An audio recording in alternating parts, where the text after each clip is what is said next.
La mañana llegó a Ciudad de México con ese aire pesado que anuncia lluvia. Mateo Vargas caminaba por las calles de Polanco cargando sus herramientas de jardinería, observando las mansiones que parecían fortalezas detrás de muros altos y cámaras de seguridad. A sus 32 años había aprendido que en esta ciudad cada trabajo tenía su historia, y algunas era mejor no conocerlas. El portón de hierro forjado se abrió automáticamente cuando presionó el timbre. Una voz metálica le indicó que avanzara hasta la entrada principal. La propiedad era impresionante, jardines extensos con fuentes de cantera, árboles podados con precisión militar y rosales que debían costar más que su renta de 3 meses. Mateo ajustó su gorra y respiró profundo. Este trabajo le pagaría suficiente para enviar dinero extra a su madre en Oaxaca. Si estás disfrutando esta historia, suscríbete al canal y déjanos un comentario diciéndonos desde dónde nos ves. Ahora continuemos. Un hombre de traje negro lo recibió en la puerta. No sonrió, no saludó, solo señaló hacia el jardín trasero con un gesto de cabeza. El señor Domínguez lo espera allá. No haga preguntas, no tome fotografías, haga su trabajo y váyase. Mateo asintió. Había trabajado antes en casas donde la discreción era parte del pago. Rodeó la mansión hasta llegar al jardín trasero, donde un hombre de unos 50 años, cabello plateado perfectamente peinado hacia atrás, fumaba un puro mientras observaba un conjunto de bugambilias que trepaban por una pérgola de madera. —¿Usted es Vargas? —preguntó sin voltear. —Sí, señor Domínguez, me contrataron para renovar el jardín trasero. El hombre se giró lentamente.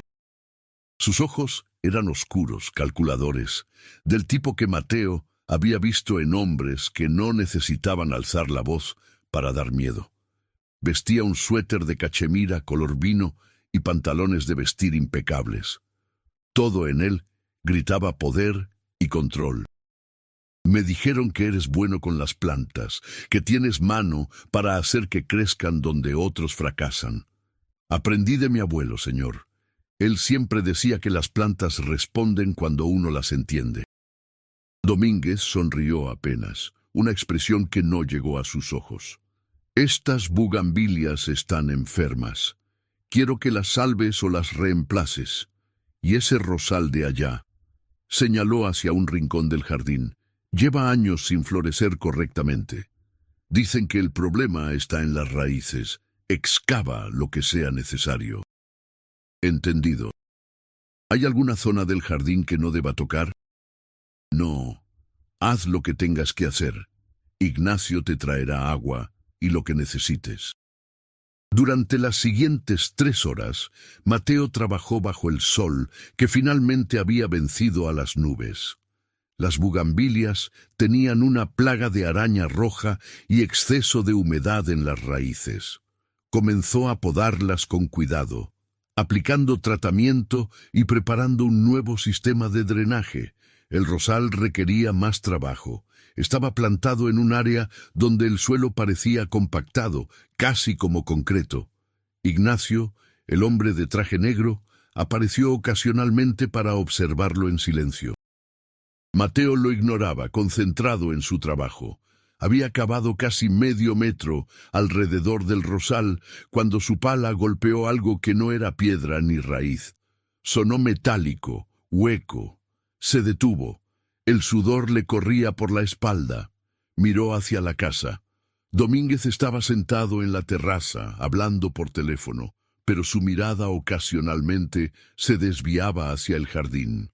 Mateo sabía que debía llamarlo, informarle. Pero la curiosidad y algo más profundo, quizás el instinto de supervivencia, le decía que lo que fuera que estaba enterrado ahí no era un simple tubo de riego. Cavó con las manos, apartando la tierra con cuidado. Era una caja metálica, del tamaño de una laptop pero más gruesa, con señales de oxidación en los bordes. No tenía candado visible, solo un cierre simple. Mateo miró nuevamente hacia la terraza. Domínguez había entrado a la casa. El corazón le latía con fuerza. Podía volver a enterrarlo, terminar su trabajo y olvidarse de esto. O podía abrirlo solo un segundo, solo para saber. Sus manos decidieron por él. El cierre se dio con un clic metálico. Dentro había documentos, fotografías. Mateo reconoció algunas caras. Políticos que salían en las noticias, empresarios famosos, policías de alto rango, todos fotografiados en situaciones comprometedoras. Fiestas con drogas visibles en las mesas, maletines llenos de billetes, reuniones en lugares que claramente no eran oficinas gubernamentales. Y había listas, nombres, fechas, cantidades de dinero. Era un archivo de chantaje o de protección.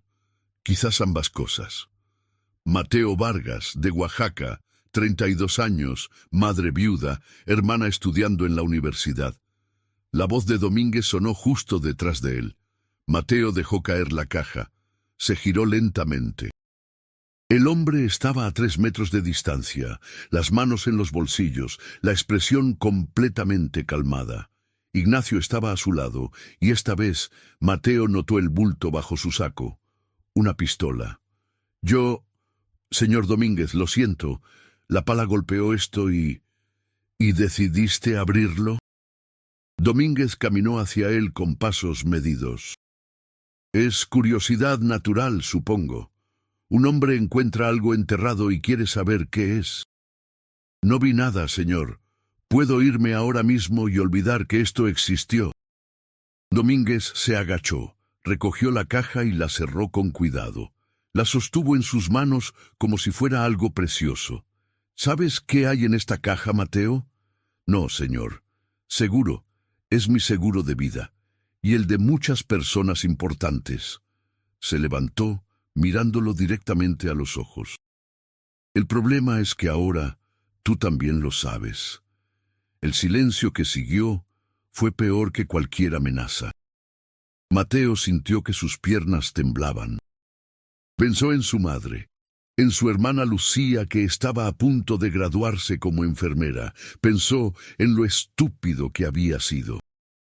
Tengo 2 opciones contigo, dijo Domínguez, dándole la espalda y caminando hacia la pérgola. La primera es la más simple. Desapareces, nadie te buscaría muy fuerte, un jardinero más que se fue a buscar mejor suerte al norte. Pasa todos los días. Señor. La segunda, continuó ignorándolo, es que trabajes para mí. No como jardinero. Bueno, sí, seguirás siendo jardinero. Pero también serás mis ojos y oídos. Tienes acceso a casas donde yo no puedo entrar sin levantar sospechas. Políticos, empresarios, gente que contrata jardineros y luego los olvida mientras hablan de cosas que no deberían hablar. Mateo procesó las palabras lentamente. No era realmente una elección. Era una condena disfrazada de oportunidad. ¿Por qué yo? Podría contratar a cualquiera. Porque acabas de demostrar 2 cosas. Primera, tienes curiosidad, lo que significa inteligencia. Segunda, tienes miedo, lo que significa que eres realista. Se giró para mirarlo. Y porque investigué sobre ti cuando te contraté. Necesitas dinero. Tu hermana necesita ayuda. Tu madre está enferma, ¿verdad? Diabetes. La sangre se le heló en las venas. Este hombre sabía todo sobre él, probablemente desde antes de que pusiera un pie en esta propiedad. ¿Cuánto tiempo tendría que trabajar para usted? Domínguez sonrió, esta vez con algo que casi parecía calidez. Hasta que yo decida que ya no te necesito, o hasta que cometas un error, lo que sea primero. Y si digo que no, entonces Ignacio te acompañará a tu auto y nunca más tendremos que vernos. Hizo una pausa significativa. Aunque sería una lástima que tu hermana tuviera un accidente justo cuando está tan cerca de graduarse, o que tu madre no pudiera pagar sus medicinas. Ahí estaba, la amenaza velada pero clara como el agua. Mateo cerró los ojos. Toda su vida había intentado mantenerse alejado de problemas, trabajar honestamente, ayudar a su familia, y ahora estaba parado en el jardín de un hombre que probablemente era uno de los criminales más peligrosos de la ciudad, siendo reclutado a la fuerza. ¿Qué tendría que hacer exactamente? Escuchar, observar, reportar. Nada más. Seguirás trabajando como jardinero normal. Yo te conseguiré clientes específicos, gente que me interesa. Tú harás tu trabajo, mantendrás tus oídos abiertos y me contarás cualquier cosa interesante que escuches. Conversaciones, visitas inesperadas, documentos dejados por ahí, cosas simples. ¿Y me pagaría? Triple de lo que ganas ahora. Más bonos por información valiosa. Tu hermana terminará la universidad sin deudas. Tu madre tendrá los mejores doctores. Tú tendrás una casa propia en un año. Era demasiado. Todo lo que necesitaba, todo lo que había soñado, ofrecido en bandeja de plata. Solo tenía que vender su alma y convertirse en informante de la mafia. ¿Cuándo empezaría? Ya empezaste. Domínguez caminó hacia él y le extendió la mano. Bienvenido al equipo, Mateo. Termina el jardín hoy. Ignacio te dará un teléfono especial antes de que te vayas. Solo úsalo para contactarme a mí. Y una cosa más. Sí, señor. Si alguna vez piensas en traicionarme o ir a la policía, recuerda que tengo amigos en lugares muy altos. Señaló la caja que aún sostenía. Algunos de ellos están aquí dentro. No hay lugar donde puedas esconderte que yo no pueda alcanzarte. ¿Entendido? Entendido. Domínguez le dio una palmada en el hombro y regresó a la casa llevándose la caja metálica. Ignacio permaneció unos momentos más, mirando a Mateo con una expresión que podría haber sido lástima o advertencia. Luego también se fue. Mateo se quedó solo en el jardín, rodeado de plantas y tierra, sintiendo que acababa de cavar su propia tumba. Pero no tenía opción. Nunca la había tenido realmente. Recogió sus herramientas y continuó trabajando en el rosal, sus manos temblando ligeramente mientras apartaba la tierra donde había estado enterrada la caja. El cielo se había nublado nuevamente. Las primeras gotas comenzaron a caer, mezclándose con el sudor en su rostro. Mateo Vargas, jardinero de oficio, acababa de convertirse en algo completamente diferente. Y lo peor era que una parte de él, una parte pequeña y vergonzosa, se sentía aliviada. Aliviada de que finalmente tendría suficiente dinero para cuidar a su familia, aliviada de que no tendría que preocuparse por la renta el próximo mes, aliviada de estar vivo. Trabajó hasta que el jardín quedó perfecto, cada planta en su lugar, el sistema de drenaje funcionando, las bugambilias tratadas y podadas. Cuando terminó, el sol comenzaba a ocultarse detrás de los edificios de Polanco. Ignacio apareció con un sobre de efectivo y un teléfono celular básico. El dinero de hoy. El triple está en tu cuenta a partir del próximo pago. El teléfono solo tiene un número. Memorízalo y bórralo. Si lo pierdes, estás muerto. Si alguien más lo usa, estás muerto. ¿Claro? Claro. Tu primer trabajo es la próxima semana. Una casa en Las Lomas. Te enviaré la dirección. Es un senador. Quiere renovar su jardín completo. Tomará varios días. Mantén los oídos abiertos. Mateo guardó el teléfono en su bolsillo como si fuera veneno. Recogió sus herramientas y salió de la propiedad sin mirar atrás. En su camioneta vieja, con el motor tosiendo al encender, se permitió un momento de pánico. ¿En qué se había metido? ¿Cómo había pasado de ser un jardinero honesto a un espía de la mafia en cuestión de horas? Conducir por las calles de Ciudad de México le ayudó a calmarse. El tráfico, el ruido, la vida normal continuando a su alrededor. Pensó en llamar a su madre, pero ¿qué le diría? No podía contarle la verdad. No podía preocuparla. Decidió que fingiría que había conseguido un cliente muy generoso, nada más. Llegó a su pequeño departamento en la colonia Narvarte cuando ya era de noche.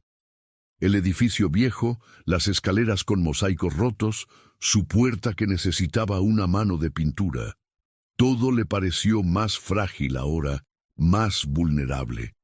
Domínguez sabía dónde vivía. Sabía todo sobre él.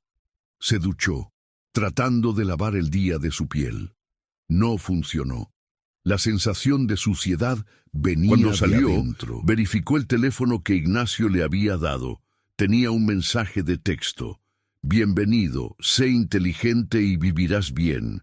Mateo guardó el teléfono en un cajón de su escritorio, debajo de documentos y facturas. Luego llamó a su madre desde su teléfono normal. Mamá, sí, todo bien. Conseguí un cliente nuevo, uno muy bueno. Sí, podré enviarte más dinero este mes, para las medicinas y un poco extra. ¿Cómo está Lucía? Bien, bien. Dale un abrazo de mi parte. Yo también te quiero. Hasta luego. Colgó y se sentó en su sofá gastado. La televisión estaba encendida, pero no la veía realmente. Noticias sobre violencia, corrupción, desapariciones. La misma Ciudad de México de siempre, solo que ahora él era parte del problema. O quizás siempre había sido parte del problema, solo que nunca lo había admitido. En una ciudad donde la línea entre víctima y cómplice era tan delgada. Realmente había diferencia. Los días siguientes fueron extrañamente normales. Continuó con sus trabajos habituales, podando jardines en Coyoacán, instalando sistemas de riego en la Roma, pero el teléfono en su cajón pesaba en su mente como una piedra. El lunes siguiente llegó el mensaje que esperaba y temía. Una dirección en Las Lomas, un nombre, senador Ricardo Mendoza, y una nota simple. Empieza mañana. Escucha todo. La casa del senador era incluso más grande que la de Domínguez. Un estilo colonial moderno con jardines que claramente habían sido descuidados. La esposa del senador, una mujer elegante de unos 40 años llamada Patricia, lo recibió con una sonrisa profesional. Necesitamos que todo el jardín frontal sea renovado. Mi esposo recibe gente importante y la imagen es crucial. ¿Puede hacerlo en 2 semanas? Sí, señora, sin problema. Perfecto. A veces mi esposo trabaja desde casa. Hay un estudio con ventanas que dan al jardín. Por favor, mantenga el ruido al mínimo durante esas horas. Exactamente lo que Domínguez quería. Acceso, proximidad, oportunidad de escuchar. Mateo comenzó el trabajo al día siguiente. El jardín necesitaba atención seria. Plantas muertas que reemplazar, césped que resembrar, el sistema de riego completamente renovado. Era trabajo legítimo, lo que hacía todo más fácil de justificar en su mente. Solo estaba haciendo su trabajo. Si escuchaba cosas, bueno, eso no era su culpa. El estudio del senador tenía grandes ventanales franceses que permanecían abiertos durante las mañanas frescas. Mateo organizó su trabajo para estar cerca de esas ventanas tanto como fuera posible. El primer día solo escuchó conversaciones banales sobre política, llamadas con otros senadores sobre votaciones próximas. Nada particularmente interesante. El tercer día, todo cambió. Estaba podando un seto de truenos cerca del estudio cuando escuchó que el senador levantaba la voz. No estaba enojado, sino enfático, tratando de convencer a alguien. Miguel, escúchame. El contrato de la construcción del hospital tiene que ser para tu empresa. Ya está arreglado, solo necesito que me transfieras lo acordado antes de la votación del viernes. Silencio. El senador debía estar escuchando al otro lado de la línea. No, no es negociable. 50 millones de pesos. La mitad ahora, la mitad cuando se apruebe. Ya hablé con otros 3 senadores. Está garantizado, sí, a la cuenta de siempre en Las Caimán. Nada que pueda rastrearse. Perfecto. Entonces espero la transferencia esta noche. Mateo sintió que el estómago se le revolvía. Acababa de escuchar al senador Mendoza organizar un fraude masivo con fondos públicos. Un hospital que probablemente nunca se construiría correctamente, dinero desviado a cuentas offshore, ciudadanos que necesitaban atención médica convertidos en víctimas de la corrupción. Y él acababa de ser testigo. Continuó podando como si nada hubiera pasado, pero sus manos trabajaban en automático mientras su mente procesaba lo que había escuchado. Esto era exactamente lo que Domínguez quería. Información comprometedora, nombres, cantidades, detalles específicos. Con esto, Domínguez podría chantajear al senador o venderle protección, o ambas cosas. Esa noche, Mateo regresó a su departamento y sacó el teléfono del cajón.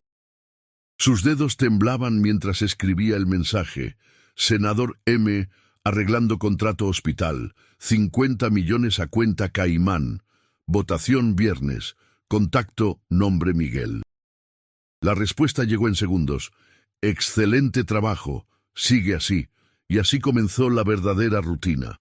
Cada trabajo que Domínguez le conseguía venía con un propósito oculto. Una casa en Polanco donde un empresario lavaba dinero a través de su empresa de construcción. Un departamento en Santa Fe donde un juez recibía sobornos para fallar casos. Un jardín en San Ángel donde un comandante de policía coordinaba envíos de drogas. Mateo se convirtió en un experto en escuchar sin parecer que escuchaba. Trabajaba con audífonos puestos pero sin música, de manera que la gente asumía que no podía oírlos. Se movía lentamente cerca de ventanas y puertas, siempre con una excusa legítima para estar ahí. Y por las noches reportaba todo a Domínguez. El dinero llegaba puntualmente, triple de su salario anterior, más bonos por información particularmente valiosa. En 3 meses pudo pagar la cirugía de su madre, que el Seguro Social había estado posponiendo indefinidamente. Lucía recibió una beca misteriosa que cubrió su último año de universidad. Mateo incluso pudo mudarse a un departamento mejor en la Roma Norte. Pero el peso en su conciencia crecía con cada reporte. No era solo que estaba ayudando a un criminal. Era que estaba exponiéndose a un mundo donde él era completamente prescindible, una pieza más en un juego que no entendía completamente. La realidad de su situación se cristalizó una tarde lluviosa de julio. Estaba trabajando en una casa de Coyoacán, un político menor que Domínguez quería vigilar. El hombre estaba reunido en su estudio con otros 2 tipos que Mateo no reconoció. La conversación fue escalando hasta que escuchó algo que le heló la sangre. ¿Y qué hacemos con Domínguez?, preguntó uno de los hombres. Está pidiendo demasiado. 50% de cada envío es un robo. Hay que eliminarlo, respondió el político con una tranquilidad aterradora. Tengo contactos con los Zetas en Nuevo Laredo. Pueden hacerlo parecer un ajuste de cuentas entre carteles. Nadie investigará muy profundo. Mateo casi deja caer sus tijeras de podar. Estaban planeando asesinar a Domínguez, y si lo mataban a él, ¿qué pasaría con Mateo? Lo verían como un cabo suelto que debía eliminarse también. O peor, lo culparían de la muerte de Domínguez por no haberlo advertido. Terminó el trabajo con manos temblorosas y salió de ahí lo más rápido que pudo, sin parecer sospechoso. En su camioneta, con el corazón latiendo tan fuerte que podía escucharlo en sus oídos, sacó el teléfono especial. Esta vez no fue un mensaje de texto. Llamó directamente al único número guardado. ¿Mateo? La voz de Domínguez sonó sorprendida. Era la primera vez que Mateo lo llamaba en lugar de enviar un mensaje. Esto debe ser importante. Señor Domínguez, necesito verlo, ahora. Es urgente. ¿Dónde estás? Coyoacán, casa del diputado Rojas. Hubo una pausa. Interesante. Ven a mi casa. Ya. El tráfico de la tarde hizo que el viaje de Coyoacán a Polanco tomara casi 2 horas. Para cuando llegó, la ansiedad había evolucionado en un pánico casi paralizante. Ignacio lo escoltó directamente al estudio privado de Domínguez, una habitación que no había visto en su primera visita. Paredes forradas con madera oscura, una biblioteca inmensa, un escritorio antiguo que probablemente costaba más que todo lo que Mateo había ganado en su vida. Domínguez estaba sentado en un sillón de cuero, un vaso de whisky en la mano, la expresión imposible de leer. «Siéntate y cuéntame». Mateo le relató palabra por palabra lo que había escuchado. Domínguez no interrumpió. Solo escuchó con esa quietud absoluta que caracterizaba a los hombres verdaderamente peligrosos. Cuando Mateo terminó, el silencio se extendió durante lo que pareció una eternidad. «Me acabas de salvar la vida», dijo finalmente Domínguez. «O al menos me advertiste de un problema serio. Rojas ha sido un dolor de cabeza. Ambicioso, estúpido, una combinación peligrosa. ¿Qué va a hacer? Eso no es tu problema, Mateo.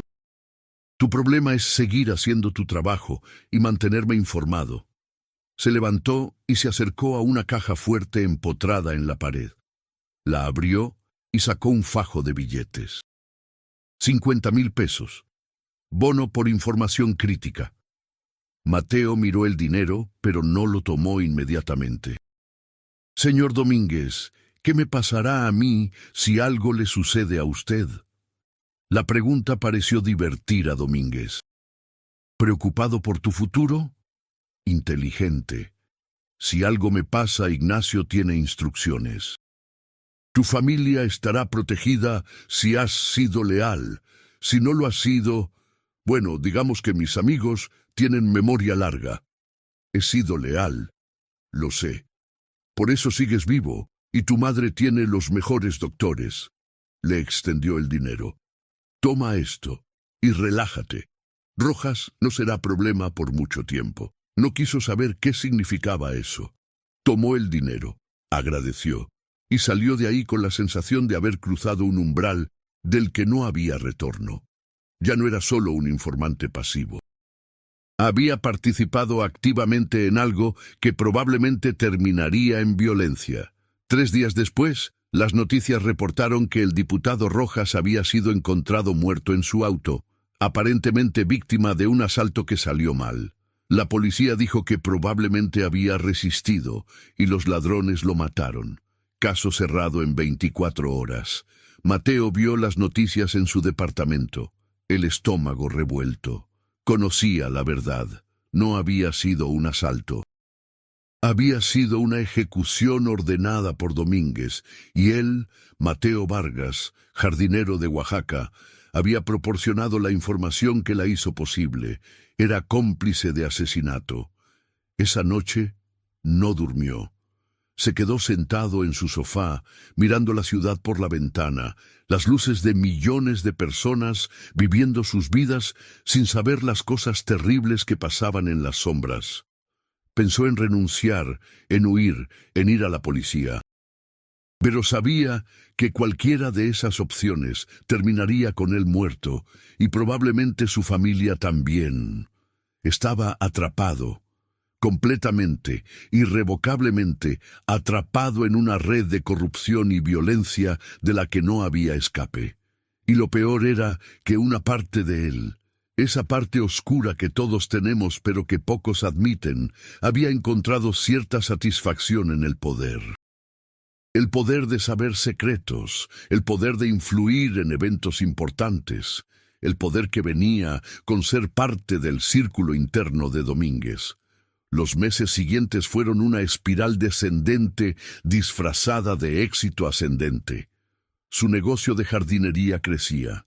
Ahora tenía 2 empleados que trabajaban para él en los trabajos legítimos, mientras él se concentraba en los especiales que Domínguez le asignaba.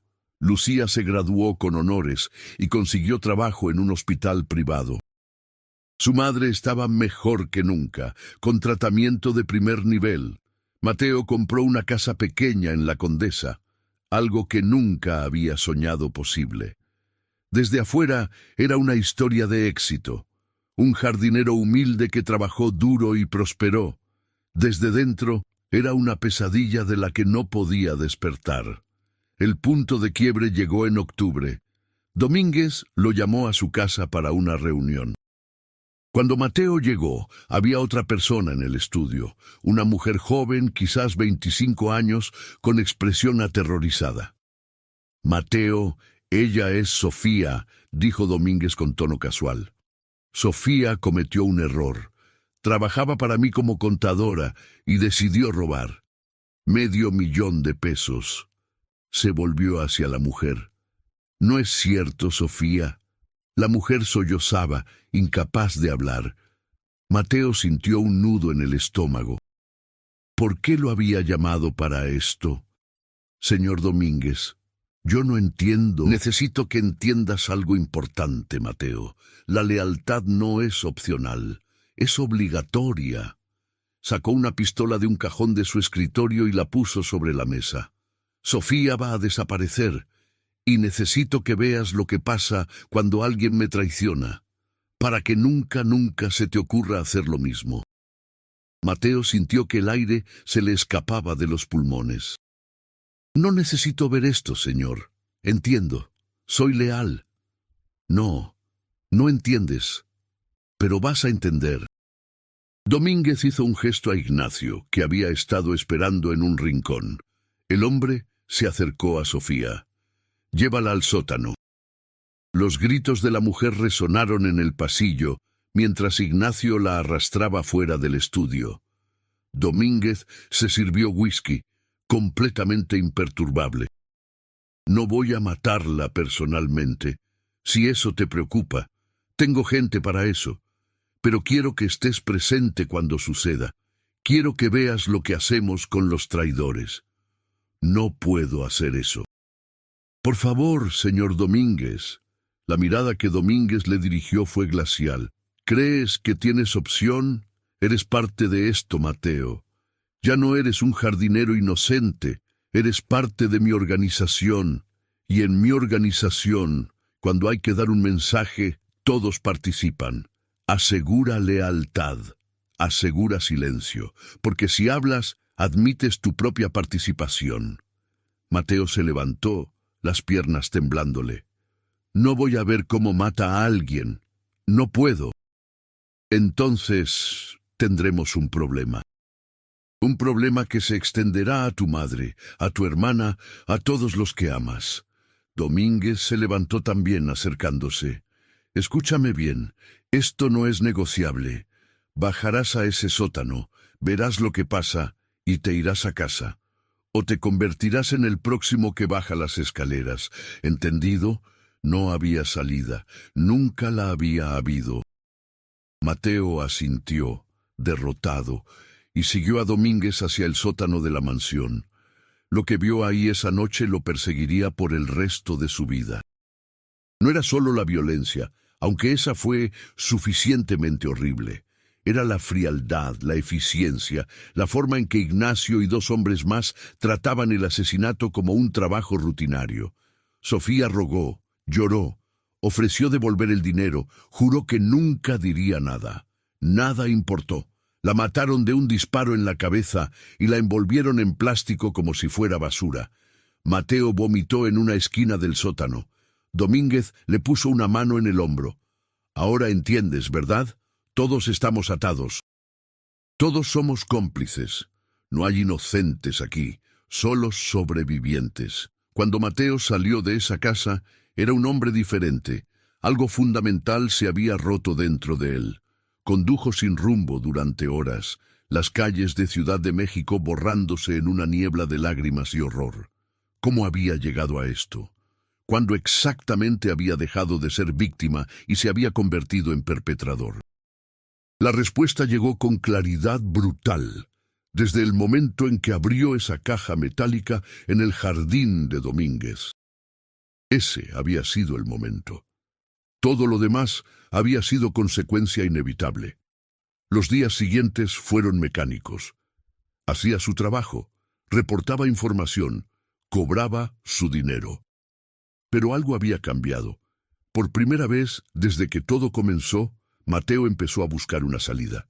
No sabía cómo, no sabía cuándo, pero sabía que no podía continuar así indefinidamente. La oportunidad llegó de donde menos lo esperaba. Uno de sus trabajos normales, no asignados por Domínguez, fue en una casa de Tlalpan. El dueño era un hombre mayor, tranquilo, que se presentó como Fernando. Mientras Mateo trabajaba en el jardín, Fernando salió con café y se sentó a observar. «Haces buen trabajo», dijo. «Se nota que amas las plantas». «Gracias, mi abuelo me enseñó». «¿Y qué más te enseñó?» La pregunta era extraña, demasiado personal para ser casual. Mateo miró al hombre con más atención. Había algo en sus ojos, una intensidad calculada. «Disculpe, nos conocemos». Fernando sonrió levemente. «No directamente, pero conozco tu trabajo, ambos tipos de trabajo». El corazón de Mateo se detuvo. Este hombre sabía. «No sé de qué habla». «Trabajo para la DEA, Mateo. Hemos estado investigando a Domínguez durante 3 años. Sabemos que tienes acceso a él, que trabajas para él, y creemos que puedes ayudarnos». Mateo dejó caer sus herramientas. Miró alrededor, buscando cámaras, buscando a Ignacio o a otros hombres de Domínguez. Era una trampa. Si trabaja para la DEA, entonces sabe que si lo ayudo, estoy muerto, mi familia está muerta. Por eso estamos ofreciéndote protección, programa de testigos, identidades nuevas para ti y tu familia. Una vida nueva lejos de todo esto. Fernando se inclinó hacia adelante. «Sé que has visto cosas que te mantienen despierto por las noches. Tienes una oportunidad de hacer lo correcto». «Lo correcto me matará. Quedarte también te matará. Eventualmente, hombres como Domínguez no mantienen testigos vivos indefinidamente. Eres un cabo suelto que tarde o temprano decidirá atar». Sacó una tarjeta. «Este es un número seguro, encriptado. Piénsalo, tienes una semana». Fernando se levantó y entró a su casa, dejando a Mateo solo en el jardín con una tarjeta que pesaba como plomo en su mano. Esa noche, Mateo se sentó en su sala con una botella de mezcal, la tarjeta sobre la mesa frente a él. Por un lado estaba Domínguez, poder, dinero, miedo y eventualmente muerte. Por el otro estaba Fernando, justicia, protección y la posibilidad de redención, pero también traición absoluta a un hombre que sin duda lo mataría a él y a toda su familia si se enteraba. Pensó en su madre, en Lucía, en todo lo que habían logrado con el dinero de Domínguez. Pensó en Sofía, la contadora muerta en ese sótano. Pensó en todas las personas que habían sido dañadas por la información que él había proporcionado. Pensó en quién era antes de encontrar esa maldita caja metálica. La decisión más importante de su vida se redujo a una pregunta simple. ¿Quería sobrevivir o quería vivir? Porque sobrevivir en el mundo de Domínguez no era lo mismo que vivir de verdad. Mateo tomó su teléfono personal y marcó el número de la tarjeta. «Fernando, soy Mateo Vargas. Necesito hablar con usted. Mañana, en persona». Hizo una pausa respirando profundo. «Y necesito que esto quede absolutamente secreto. Si Domínguez se entera, todos morimos». «Entendido. Te enviaré una dirección por mensaje. Ven solo». Colgó y se terminó la botella de mezcal, sabiendo que acababa de cruzar el punto de no retorno. Había elegido vivir en lugar de sobrevivir, y ahora tendría que vivir con las consecuencias. El lugar de encuentro era un café en el centro histórico, atestado de turistas y gente local. Lugar público, anónimo, perfecto para una reunión secreta. Fernando estaba en una mesa del fondo, vestido casualmente, leyendo un periódico. Mateo se sentó frente a él. No había vuelta atrás. Necesito garantías. Protección para mi madre y mi hermana. Identidades nuevas. Fuera de México. Todo eso está disponible, pero necesitamos algo a cambio. Información que podamos usar en corte. Evidencia física, si es posible, y tu testimonio. Domínguez tiene un archivo, una caja metálica con documentos, fotografías, listas de pagos, pruebas de corrupción que involucran a políticos, policías, jueces. Es su seguro de vida. Si consigo esa caja, ¿es suficiente? Fernando dejó el periódico, los ojos brillando con interés. Esa caja sola podría desmantelar media red de corrupción en Ciudad de México. Sí, sería más que suficiente. ¿Puedes conseguirla? Tal vez. Sé dónde la guarda. Pero necesito tiempo y un plan. No puedo simplemente tomarla y salir corriendo. Trabaja en eso. Tienes 2 semanas. Después de eso tendremos que movernos con o sin la caja. Domínguez está planeando algo grande, un envío masivo desde Sinaloa. Queremos atraparlo con las manos en la masa. Pasaron la siguiente hora discutiendo detalles. Fernando le dio un teléfono encriptado diferente, números de emergencia, protocolos de seguridad.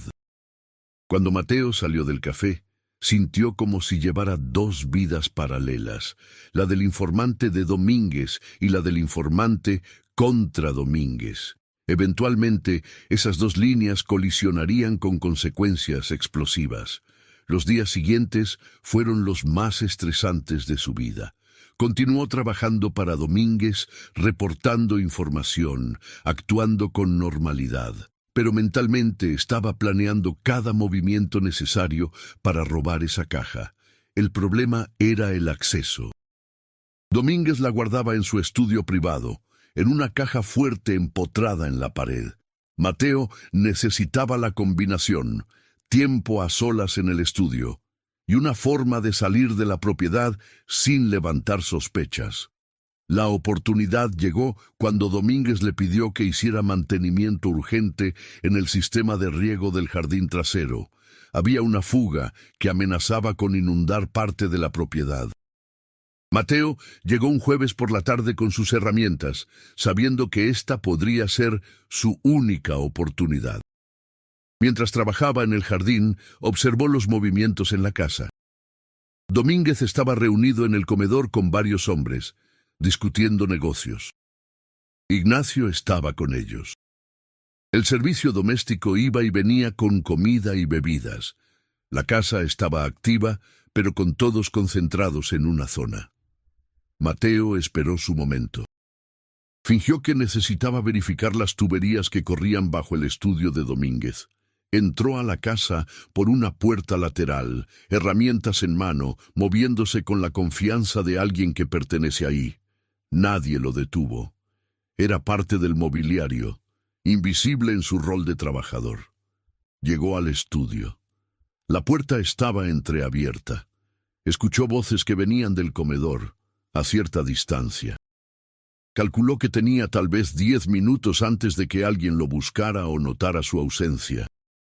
Entró al estudio y cerró la puerta con seguro desde dentro. La caja fuerte estaba detrás de un cuadro, algo cliché pero efectivo. El problema era la combinación. Mateo sacó el teléfono que Fernando le había dado y tomó fotografías del mecanismo. Luego, desesperado, probó las fechas obvias, el cumpleaños de Domínguez que había visto en documentos, fechas importantes del calendario. Nada funcionó. Estaba a punto de rendirse cuando escuchó pasos acercándose por el pasillo. Se quedó inmóvil, el corazón golpeando su pecho. Los pasos pasaron de largo. Respiró. Tenía que salir de ahí. Pero entonces recordó algo. Había visto a Domínguez ingresar la combinación meses atrás, cuando le pagó el bono por la información sobre Rojas. No había memorizado los números exactos, pero recordaba el patrón. Izquierda, derecha, izquierda, derecha. Números que formaban una secuencia familiar. Probó la dirección de la casa. 3715. La caja fuerte se abrió con un clic suave. La caja metálica, más pequeña de lo que recordaba, pero igual de pesada con el peso de secretos. La tomó, cerró la caja fuerte, aseguró el cuadro en su lugar. Tenía que salir, pero ¿cómo esconderla? Miró su mochila de herramientas, demasiado obvia. Entonces vio la ventana. Daba al jardín trasero, a un área con arbustos densos. Sin pensarlo dos veces, abrió la ventana y dejó caer la caja en los arbustos. Luego cerró la ventana. Abrió la puerta del estudio y salió al pasillo, fingiendo revisar las paredes en busca de tuberías problemáticas. ¿Vargas? La voz de Ignacio lo hizo sobresaltarse. ¿Qué haces aquí dentro? Verificando las tuberías, señor. La fuga parece venir de dentro de la pared, no solo del jardín. Estaba rastreando el camino de las tuberías. Ignacio lo estudió con esos ojos que no creían en nadie. Termina rápido y lárgate. Sí, señor. Mateo regresó al jardín con piernas temblorosas. Trabajó durante otra hora reparando genuinamente la fuga, actuando con normalidad. Cuando finalmente empacó sus herramientas, se aseguró de que nadie lo observara antes de recoger la caja metálica de los arbustos y esconderla en su mochila, entre trapos y herramientas sucias. Salió de la propiedad de Domínguez con la sensación surrealista de que estaba caminando hacia su propia ejecución. Cada metro que avanzaba esperaba escuchar gritos, disparos, el sonido de su plan desmoronándose. Pero nada pasó. Llegó a su camioneta, guardó la mochila en el compartimento secreto bajo el asiento trasero que había instalado semanas antes, justamente para este momento, y condujo fuera de ahí. No fue directo a su casa. Condujo durante 2 horas, cambiando de ruta constantemente, verificando que nadie lo siguiera. Finalmente, cuando estaba seguro de que estaba solo, llamó a Fernando. La tengo. La caja. Todo está ahí. Perfecto. ¿Cuándo crees que se darán cuenta de que falta? No sé. Tal vez hoy, tal vez mañana. Domínguez no la revisa todos los días. Entonces tenemos que movernos ya. Esta noche, trae la caja a la siguiente dirección. Traeremos a tu madre y hermana también. El programa de protección empieza ahora. Mateo sintió alivio y terror en partes iguales. Estaba pasando. Realmente estaba pasando. Llamó a su madre primero, tratando de sonar casual. Mamá, necesito que tú y Lucía empaquen algunas cosas, solo lo esencial, ropa, documentos importantes. Les explicaré después, pero confíen en mí. Es urgente. Mijo, ¿estás en problemas? Estoy sacándonos de problemas, mamá. Por favor, solo háganlo. Estaré ahí en 1 hora. Pasó a recogerlas en su casa de Oaxaca, donde habían regresado después del tratamiento de su madre. Ambas estaban confundidas, asustadas, pero confiaron en él. Lucía intentó hacer preguntas, que Mateo esquivó con promesas de explicar todo después. Con ellas en la camioneta y la caja metálica escondida bajo el asiento, se dirigió a la dirección que Fernando le había dado. Una casa segura en las afueras de Querétaro. El viaje tomó 5 horas. 5 horas donde Mateo revisaba constantemente el espejo retrovisor. 5 horas de ansiedad pura. Su teléfono especial, el de Domínguez, sonó 3 veces. No lo contestó. Sabía que eso sellaría su destino, pero también sabía que contestar solo adelantaría lo inevitable. La casa segura era una propiedad discreta en un fraccionamiento normal. Fernando estaba esperando con otros 2 agentes. Cuando Mateo entregó la caja, el hombre la abrió con manos casi reverentes. Dios mío, esto es más de lo que esperábamos. Hay evidencia aquí que llevará a docenas de arrestos. Mateo, acabas de cambiar el curso de una investigación de años. Su madre y Lucía lo miraron con ojos llenos de preguntas y miedo. Mateo se sentó con ellas en una sala privada y les contó todo. Cada detalle, desde el día en que encontró la caja en el jardín de Domínguez hasta ese momento. Las vio pasar por todas las emociones: shock, horror, decepción, miedo y finalmente comprensión. ¿Y ahora qué?, preguntó Lucía con voz temblorosa. ¿Tenemos que dejar todo?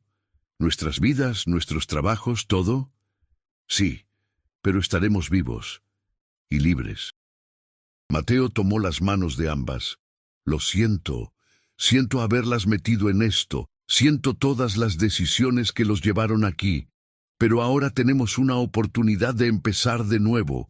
Su madre, siempre la más sabia, lo miró con ojos llenos de lágrimas, pero también de amor. Hijo, todos tomamos decisiones que parecen correctas en el momento. Lo importante es que ahora estás haciendo lo correcto. Estoy orgullosa de ti. Esas palabras lo quebraron más que cualquier amenaza de Domínguez. Lloró en brazos de su madre como no había llorado desde que era niño, liberando meses de estrés, miedo y culpa. Los días siguientes fueron un torbellino. Los trasladaron a diferentes casas seguras mientras se procesaba la información de la caja. Mateo dio declaración tras declaración, identificando voces, contextualizando conversaciones, proporcionando detalles que solo alguien que había estado ahí podría saber. La DEA, trabajando con las autoridades mexicanas que aún no estaban comprometidas, comenzó a tejer un caso masivo contra Domínguez y su red. El arresto vino 3 semanas después, una operación coordinada que involucró más de 100 agentes. Domínguez fue capturado en su mansión de Polanco, junto con Ignacio y otros 15 miembros de su organización. Las noticias lo cubrieron como la caída de uno de los mayores operadores de corrupción en la historia reciente de Ciudad de México.